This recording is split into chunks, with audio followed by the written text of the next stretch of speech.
تجربتنا النهارده مختلفه تماما، لاننا على واحده من افخم واقدم المراكب النيليه في مصر كلها. احنا النهارده في مركب موفا بت مصر.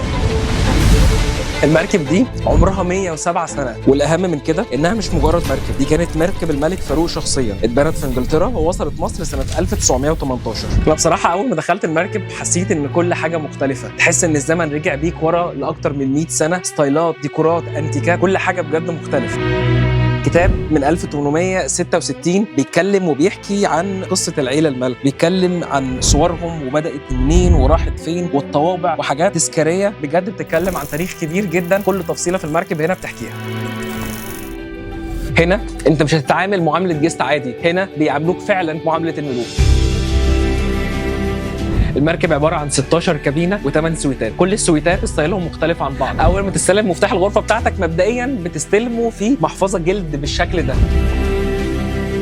الكابينه الستاندرد بشكل عام هنا حجمها الى حد ما كويس جدا، ولكن اكتر حاجه هتاخد بالك منها ان الستايل بتاعها طبعا كلاسيك ومن ايام الملك. حتى التليفون بتاع الكابينه نفسه ستايل قديم شويتين، والتليفونات دي لسه شغاله. طبعا في اسبريسو ماشين اوريدي، برضو التراي بتاع المشروبات، والستايل بشكل عام بتاع الغرفه مريح جدا نفسيا. واحلى حاجه في الغرفه كلها طبعا ان بيكون فيها بلكونه تقدر تخرج وتستمتع باجمل فيو على النيل.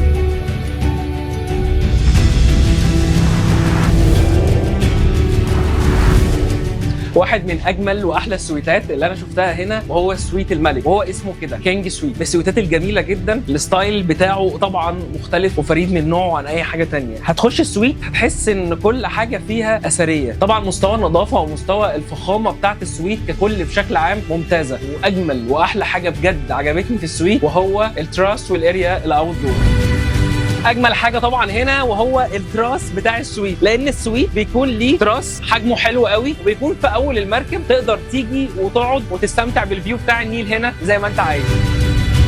المركب هنا هي المركب الوحيده في النيل كله اللي المحرك بتاعها بيشتغل بالبخار من سنه 1918.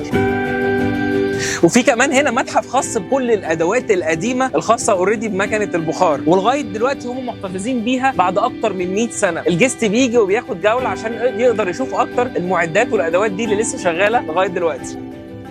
المطعم بقى ده قصه تانية، لان انت بتاكل في مطعم الملك. ستايل المطعم، الديكورات، الاطباق، المعالق، حتى الكراسي كلها نفس ستايل الطراز الملكي القديم. كل ده طبعا مع اعلى وافخم مستويات الاكل سواء تنوع او تست.